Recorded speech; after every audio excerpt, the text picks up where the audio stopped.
A simple truth. It really is this simple. Either you believe David Crowley is innocent or you believe he is guilty. If you believe David Crowley is guilty, you are wrong. If you believe David Crowley is innocent, you are right. It really is that simple. A United States Army veteran is dead. His wife and his 5-year-old daughter are dead. A thorough investigation would only conclude with authorities admitting they lacked evidence to support their accusations. If authorities were to admit the case remains unsolved, they would also have to admit that the public may still be in danger. I am not able to solve this case. My interest is in forcing authorities to admit David Crowley is innocent. The reason they refuse to talk about this case is not because they are confident of David's guilt. They lack confidence in their allegations. Their department wishes to move on, but they are only lying to themselves. They must know the simple truth, and they need to publicly admit this. Their credibility depends on it now. The unspoken truth is that David is innocent until proven guilty. Why are authorities running from this simple truth? How long do they think they can run for? You cannot run from God. You cannot run from your nightmares. And you cannot run from the facts. Why would anyone want to? What could possibly motivate someone to try? If you cannot prove David Crowley guilty, then he remains innocent. It's as simple as that. So the resistance we face is disgusting. If David was guilty, the evidence would be right in our faces. If David was guilty, resistance to our questions would not exist. If David was guilty, facts would be evident. There are no facts to prove David guilty. There are only facts which prove David innocent. Hence the resistance to getting justice for David Crowley and family. Who cares? Do the people who closed this case and decided to not speak about it ever again really care? Do the friends who accused David Crowley of being guilty days after his body was found really care?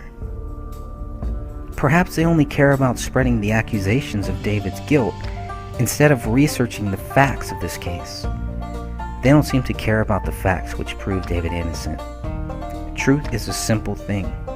Justice does not die. Facts prove David is innocent.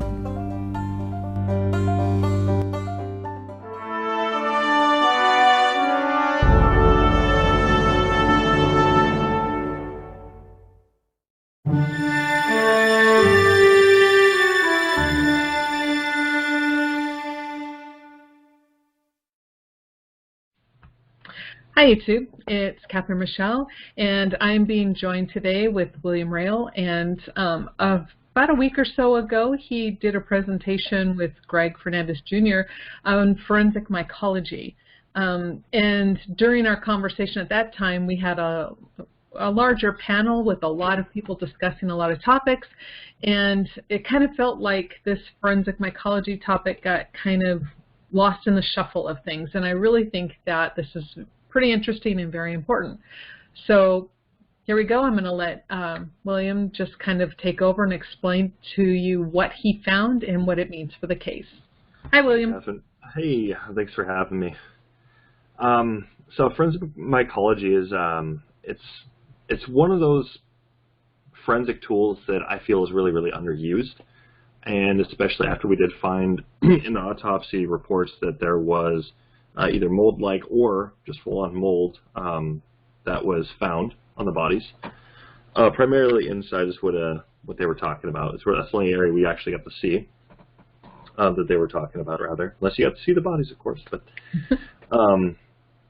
but it's one of those things. If there's mold, you can start to get a rough estimate, a pretty rough estimate. It's pretty close to what the time of death would be. You can also take a look at things like where the person was killed at or where they died. You know, if they had any kind of hallucinogenics or if they're poisoned, you can go and see those things as well. You're going to be able to see a lot of data just from that alone. There's more to it that I'm still looking into, but things like, you know, when it comes to stomach contents, is there a possibility that could go and something in the stomach also playing a factor with this later, but I'm still learning about that. But the question is it really noteworthy in this case? I think it is. And the reason being is because, well, what I've got on the screen right here, it can play a role in the determination of the time of death, burial place, time of leaving the body where it was found, and cause of death. Forensic mycology is considered an auxiliary method in the determination of the time of death, just like forensic entomology.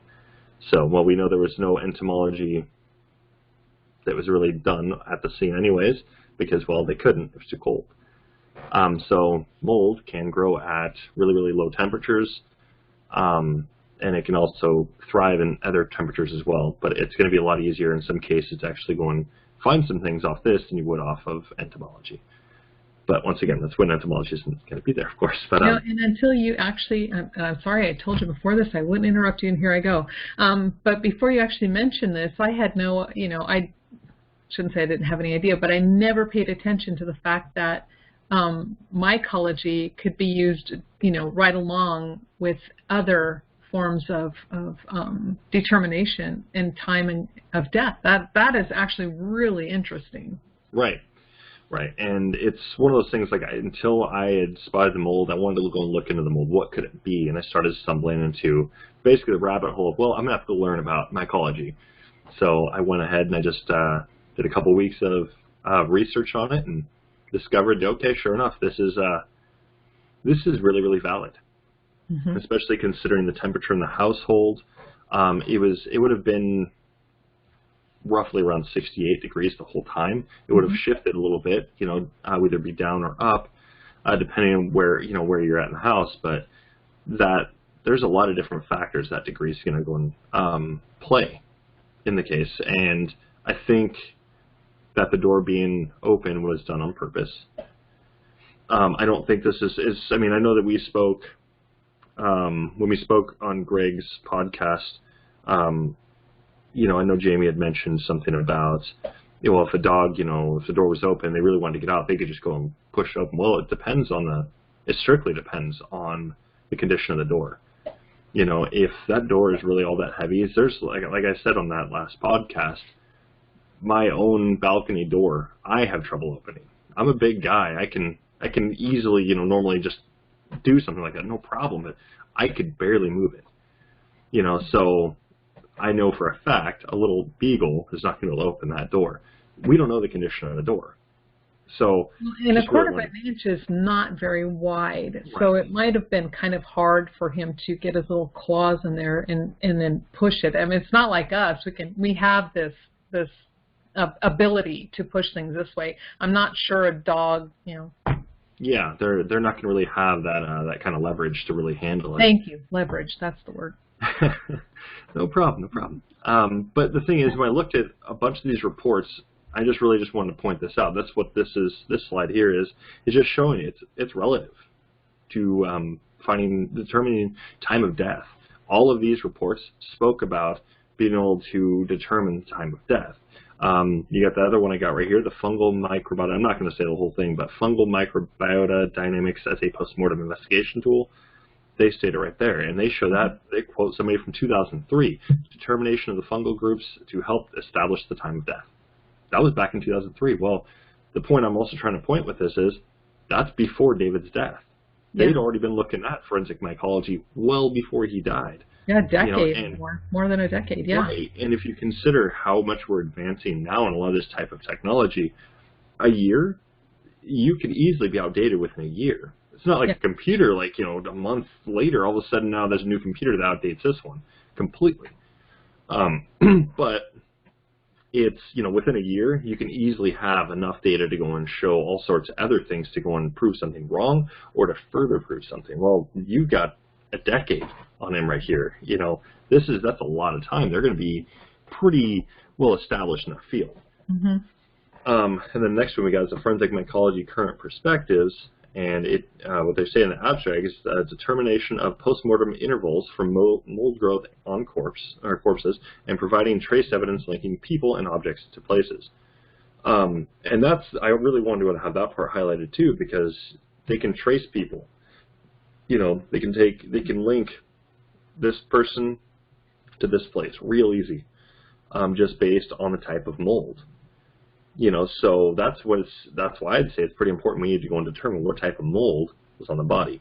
And that makes sense, even though the mold, I think for the most part with these was inside the body, but that still makes sense. And again, this just kind of went over my head, because when I was in the sense that while reading the autopsy reports, you would expect to see mold at some certain stage. So for me, it never triggered a bell. But you looked at it and said, hey, hold on, wait a second. Should we really be seeing this if we only in 2 people and not in all 3? And that's really why I wanted you to present this, because I didn't even stop to think about that. I mean, I just took it as normal part of decomp, but yet what you're pointing out is a very valid question. Right. And also, they determine, like with microbes in water, that's how they can find out if it's fresh water, salt water, seawater. If someone drowns, they can pretty much figure out where they drowned at. Precisely. So it seems to me like it's kind of the same type of process of elimination. Yeah. The thing is, though, is when it comes down to this, I would say for the most part, it's relatively the same. There's going to be parts too that are going to be a little bit different, but I mean, it's just a little different. It's pretty much the same type of process of elimination.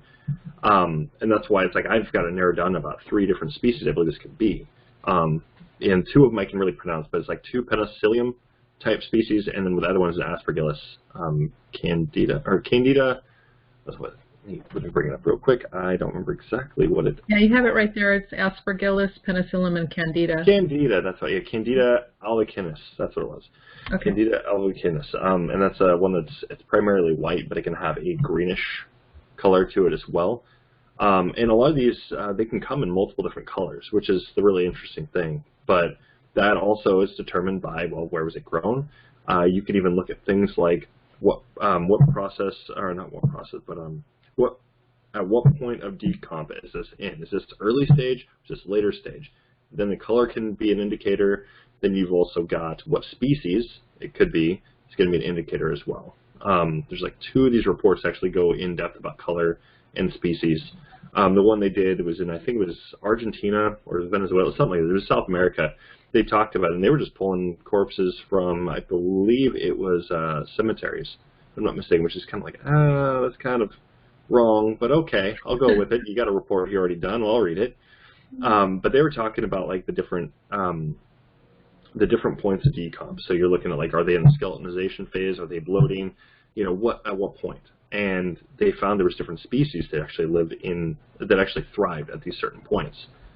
So there's even points where it almost seems like there's a species that'll get on there, it'll be really, really relevant, and then all of a sudden now it becomes either completely kicked off of it, or it's just kind of reduced its size because, well, you got another mold that's growing.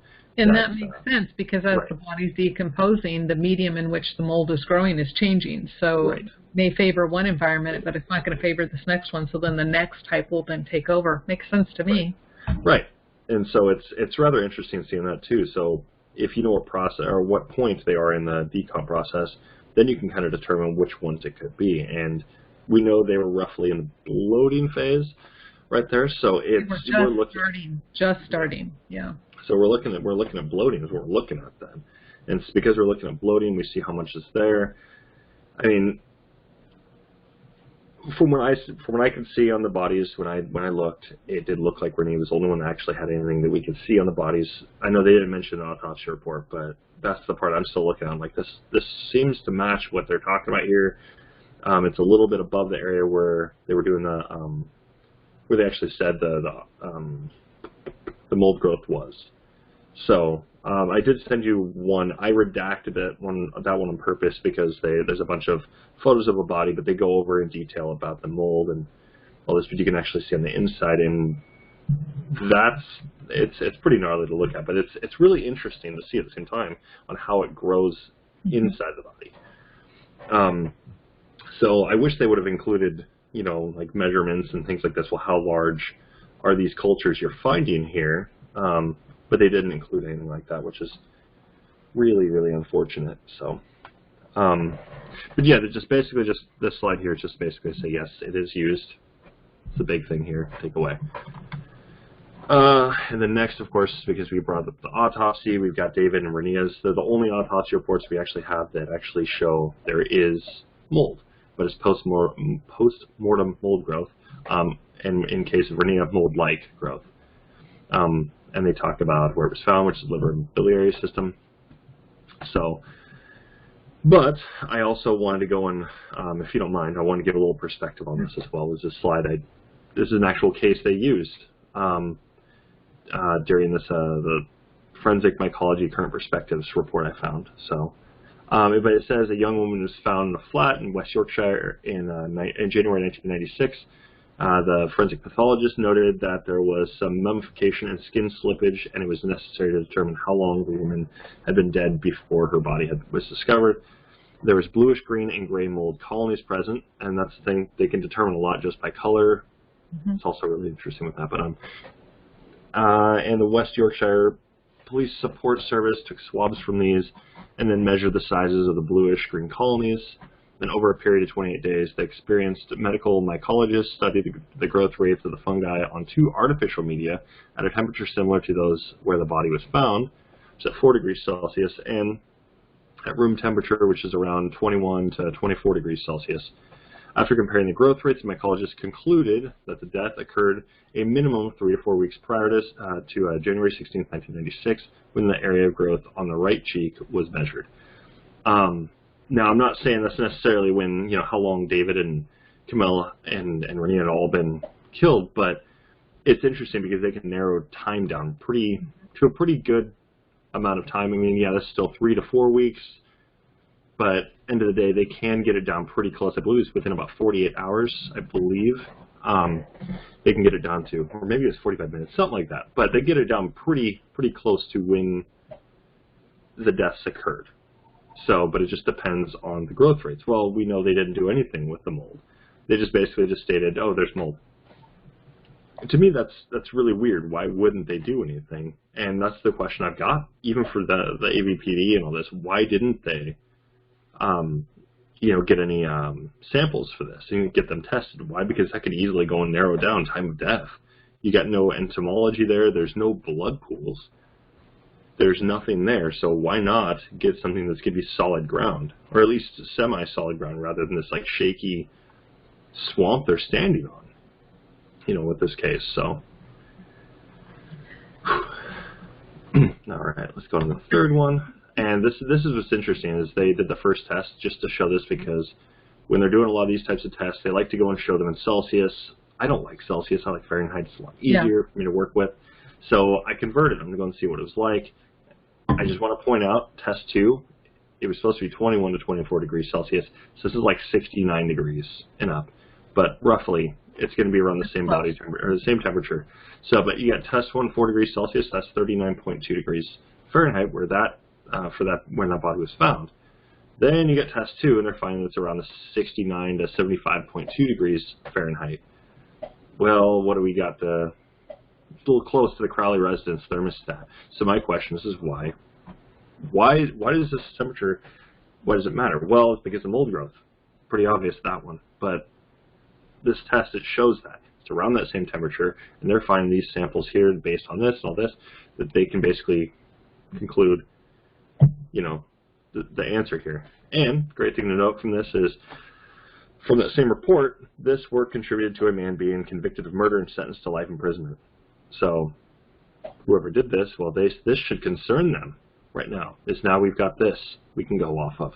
Can we necessarily use this in court? Well, all we can say is really they didn't do this, and they should have, and they suck because they didn't do this. But end of the day, we can technically get a measurement on, if that's assuming that on the body, the white blotches that we see on the body of Renea, if those are indeed mold, which they do appear to be. I mean, we might disagree on that, I don't know, but it's one of those things that if that is indeed mold, we can get a measurement on that. We can still measure it, and we can actually see, okay, well, how big is it?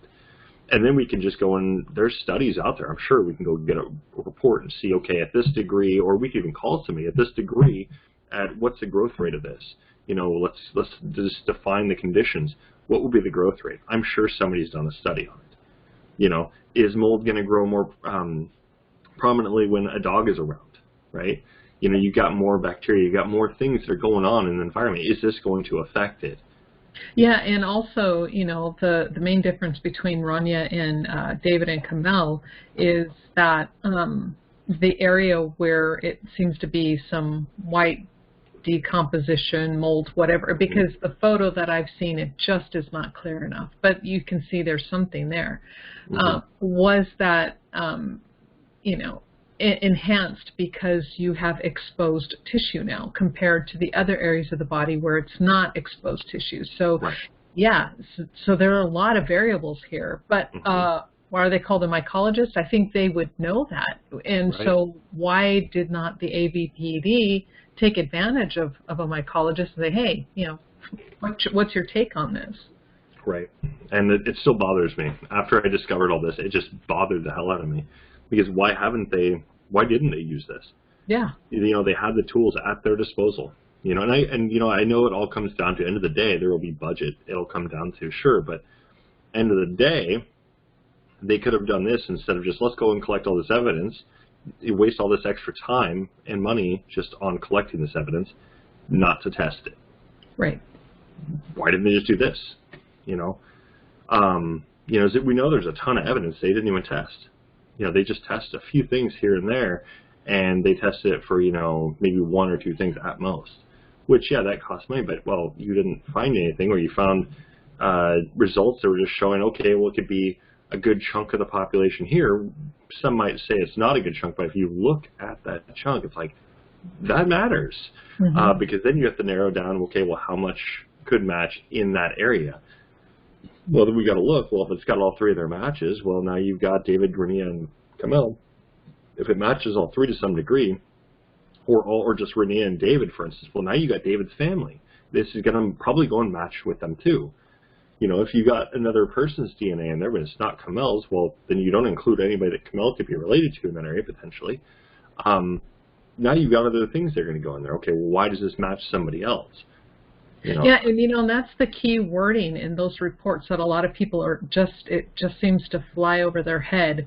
It says, you know, in the blood analysis reports, it states that it would not be expected to be found among unrelated individuals. It doesn't give you a percentage of among related individuals. So that leaves open both families. And I'm not accusing, but I'm just saying, this puts the families as possible contributors. Correct. And that's the big thing. I think you're 100% on that. People just overlooked. And they shouldn't be, because end of the day, if you've got all three's DNA right there, couldn't you, well, even if you got David's and Rinia's, that means you can't exclude his family. Correct. Because you got David's DNA, well, couldn't Catherine's DNA be in there? Couldn't Dan Sr., Dan Jr., Allison, couldn't they be on there? Couldn't it go back farther? Yeah, it could, because David's DNA. So now you're including a whole, it's a pretty good portion.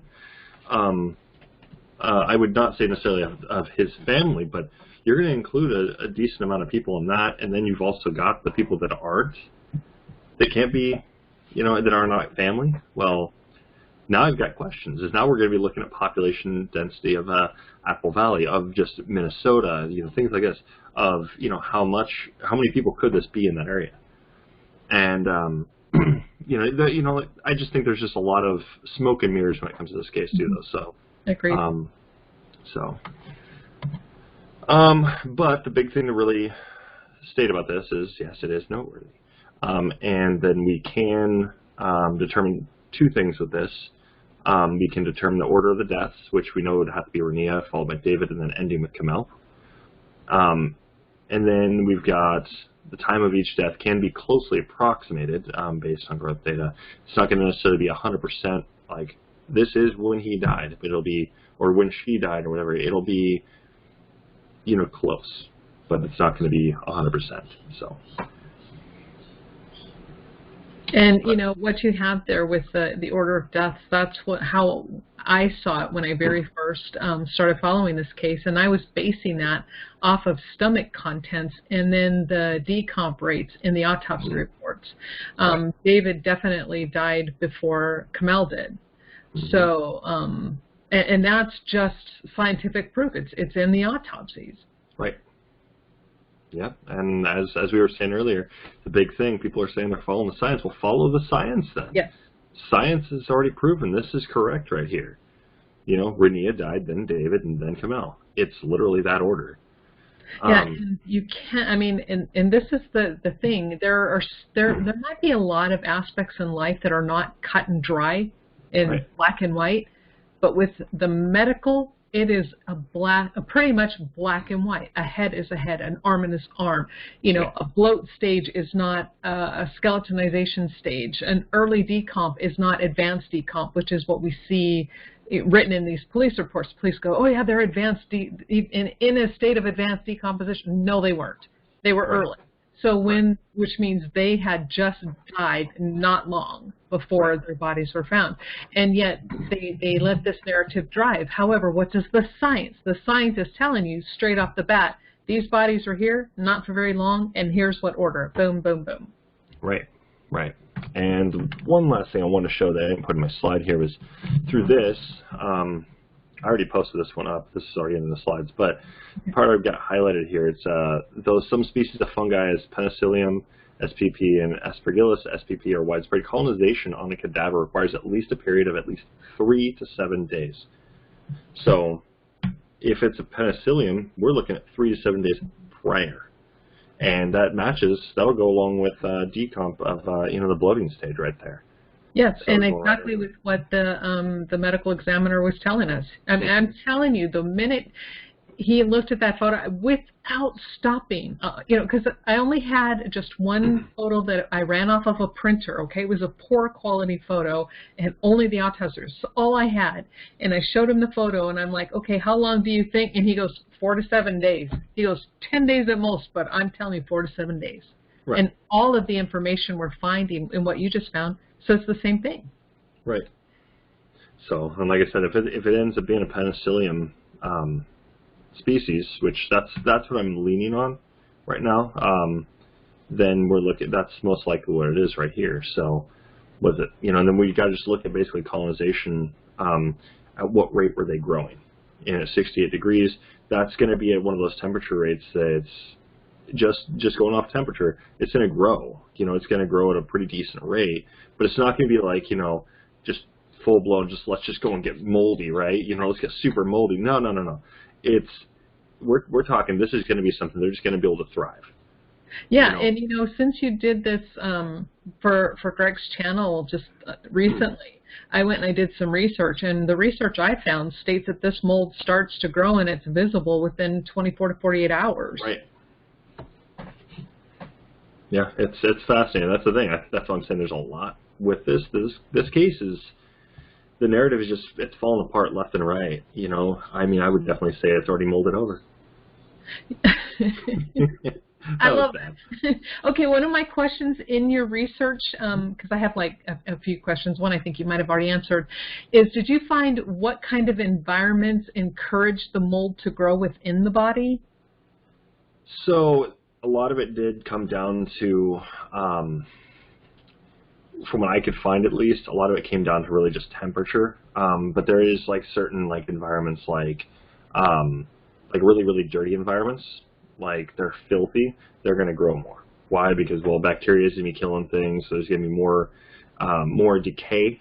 So there's more decay, you're going to probably get more mold. Did it say anything about, and I'm just tossing this out there because I have no idea, but like if it's a moist environment versus a dry environment, did they say anything about that? It just depends on the species. There's certain species, like if it is a Penicillium, I believe that's more of a moisture environment. It could be like kind of like a room temperature moist environment, which we would get from this type of this investigation right here. We're looking at, there's going to be probably some humidity. Not to mention, then you've also got the bodies, and then they're going to be, you're going to get moisture from there as well. So I mean, 68 degrees, I mean, it's decently warm. So penicillium would grow pretty fine. I think it was penicillium and aspergillus. Could have been candida I was looking at. But there are two different types that grow, though. Penicillium is going to be, that's not a yeast-based one, right? Well, candida is a yeast-like mold. Candida is yeast, yeah. So, but penicillium is, it works differently. It grows a bit differently, to say the least.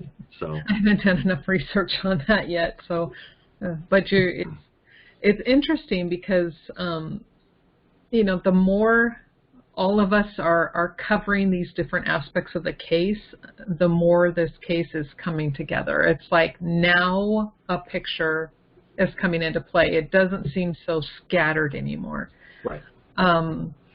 And so I really think it's important because and I agree with your assessment. The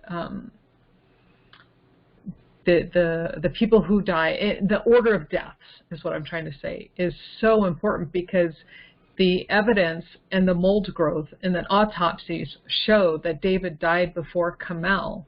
Mm-hmm. So, I mean, there are so many things that point to him not being the murderer, the killer, and right. him being a victim. And I think this is like another one. It's like a nail in their narrative, a nail in the coffin of their narrative. Mm-hmm. He could not have done this because he died before she did.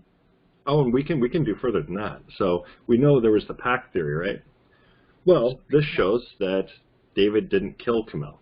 Right. So David didn't kill her. Well, Kamel, even if she did it, she couldn't have killed herself. Why? She had like 3 gunshot wounds to the head. The autopsy says 2, but you can see there's right. clearly 3. Mm-hmm.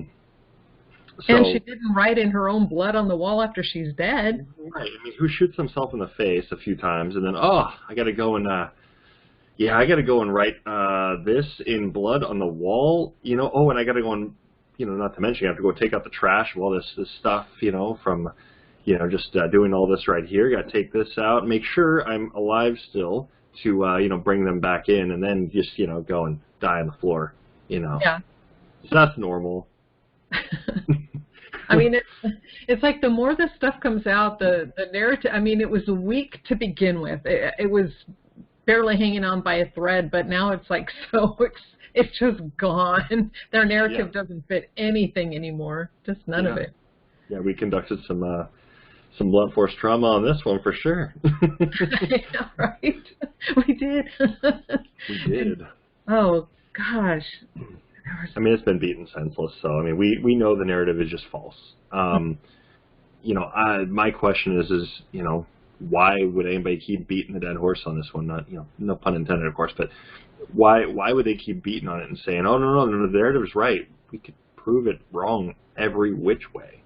So why keep saying it's right when it's clearly not? And this is, like you stated, this is the science coming from them. We're looking at what they provided and what they used, and when looking at their science, not an opinion, not a guess, but their science is telling everybody that it didn't happen the way they said it did. There was no snapping, there was no David went off the rails, and we have mold growth on 2 bodies, but not 1. So that tells me the environment is probably different for David and Rania than it was for Kamel, at least for a while. We see that according to their autopsies that the state of decomp is relatively consistent with David and Rania, but Kamel is a little bit different. So, I mean, right away, just by autopsies alone, Rania, because she still has undigested food, me and what I'm thinking, and a little bit more mold growth. Could it have been because she had exposed flesh? Could have been, but still, so I agree with you. Rania, David, and then Kamel. Right. Well, the other really interesting thing too to also consider about all of that, and I know we spoke about it before. I just want to make sure I reiterate this is. These people, I mean, you can see what was going on. We've got a clear picture of what happened right before their untimely demise. They were in a comfortable scenario, right? They were in a comfortable situation with somebody they had to have known. Mm-hmm. The reason we know this is because, Renee was in her pajamas, okay? Me as a parent, I'm sure you're probably the same way. When it's bedtime, friends aren't coming over, right? Unless they're already there. But Right. friends are not going to be there. You know, family's probably not. I mean, they might. Well, family maybe, but you know, I'm very, very protective of my kids. I think most parents should be, or they are. You know, and when it comes down to it, bedtime is like one of those things, like we're, you know, getting everybody to kind of calm down and then go to bed. Well, there was food contents in her stomach, so which means she had just eaten too before her death. Then we got Camille. There was food contents. She had just eaten before her death. Well, we can now look at the kitchen. What was going on there? It looks like they were just done cooking, probably getting ready to go and put the dishes away. Well, we also see, and there's all sorts of different things we can paint a picture of, quite literally paint, because we got to see, well, what else was going on in the trash? Well, right on top, there was hair dye. Well, now what do we see with Camille's hair? Well, it looks like there was like 2 different colors there. You know, I ran it through multiple times on Photoshop, and we're seeing that too. It's like, what?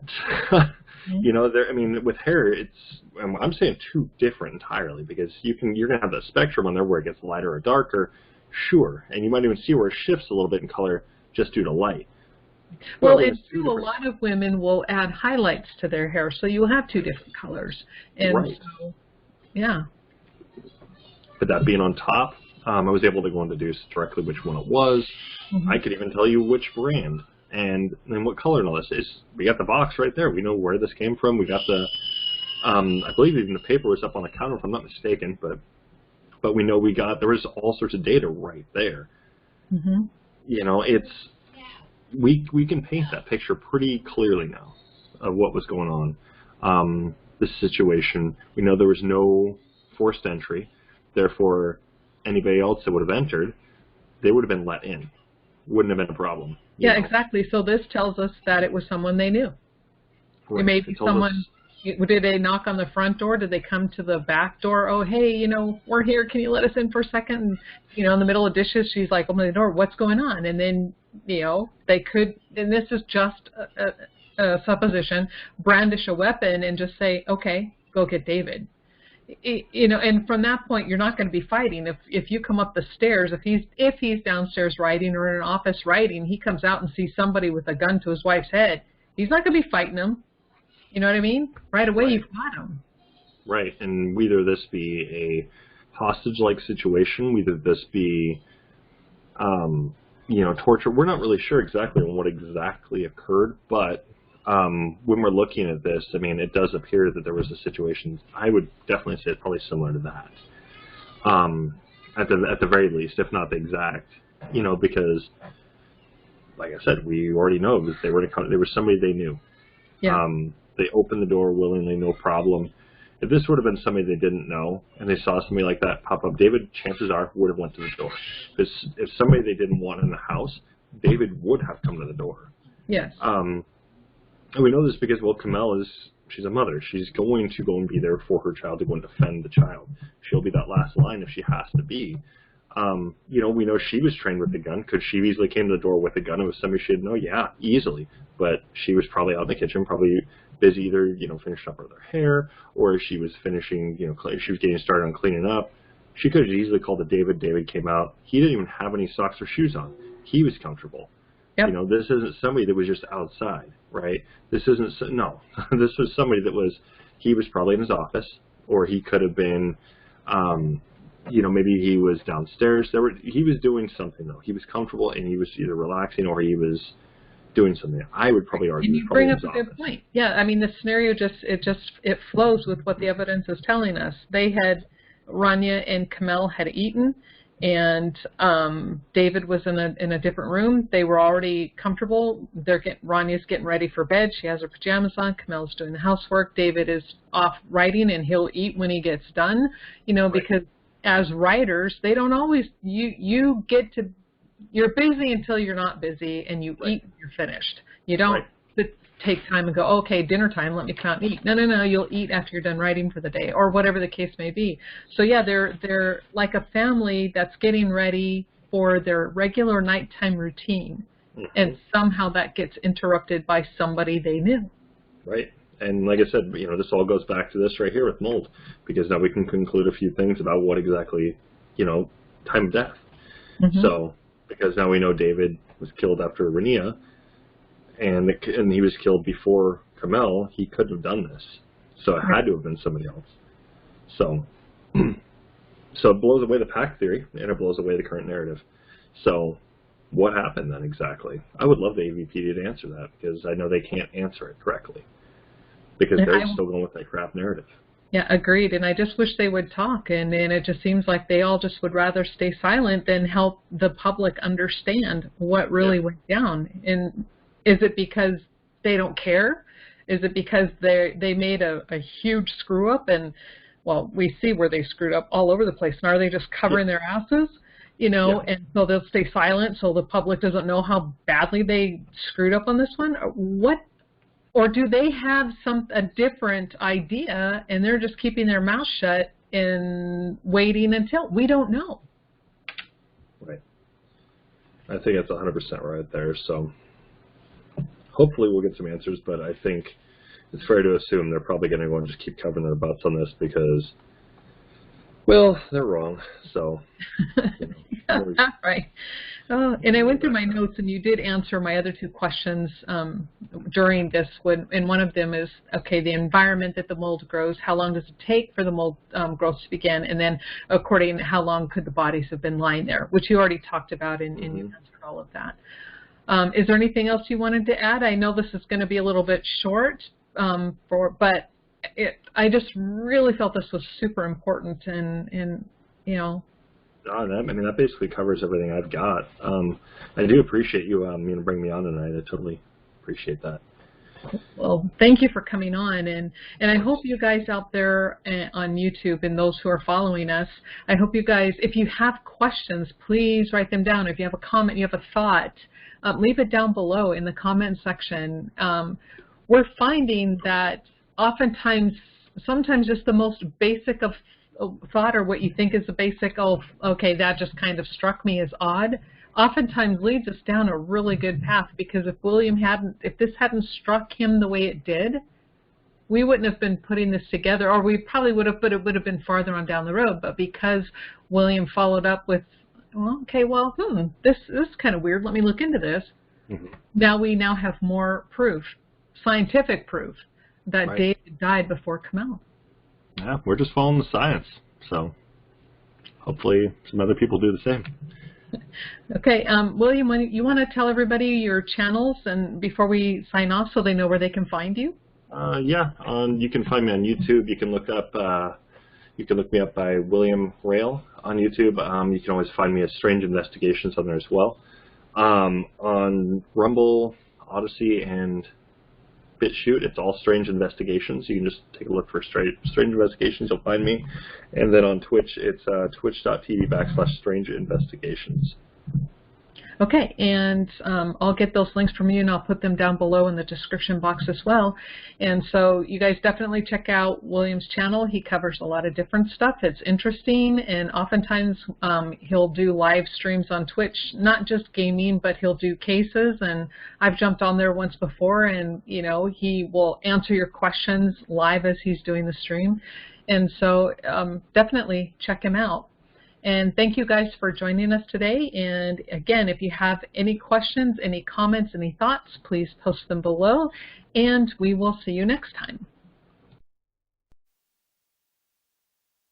Minnesota filmmaker and United States Army veteran David Crowley was accused of murdering his wife and daughter before taking his own life in December of 2014.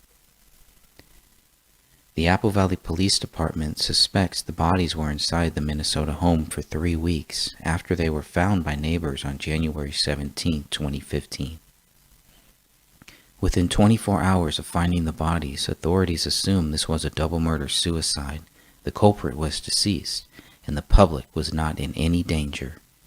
Initially, authorities did not see a bullet hole in the living room ceiling or a bullet in the living room carpet.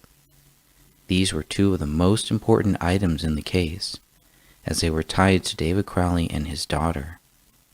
It was only after investigators were told of their existence that they returned to the crime scene on 2 separate occasions and retrieved 2 spent rounds. What did authorities find in the Crowley house that proved David Crowley murdered his wife and daughter and then killed himself? Without a motive and with the absence of guilt, the case was closed with the status of exceptionally cleared.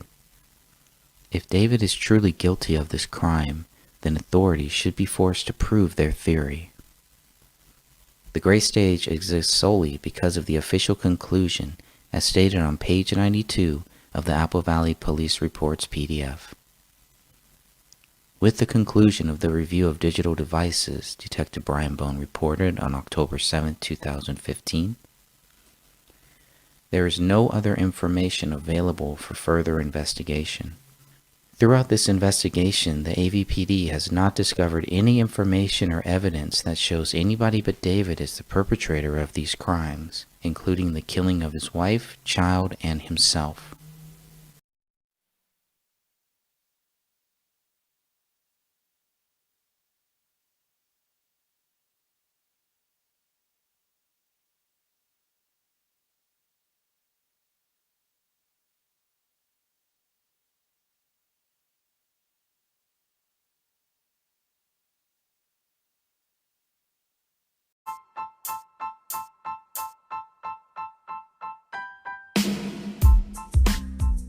Hey, what's up everybody? This is Ross from Planet X Filmworks channel on YouTube and the Zodiac Files True Crime series.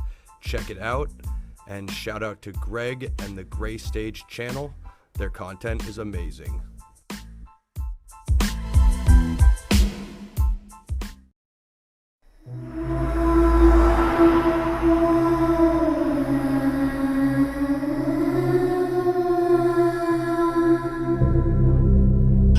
Are you interested in the paranormal, murder mysteries, cryptocurrency, and thought-provoking interviews? Then check out Crypt-Rick's I've Been Thinking on YouTube, or every Monday night at 6 p.m. Eastern Standard Time. Studio A at Revolution Radio, freedomslips.com. Welcome to the Crypt.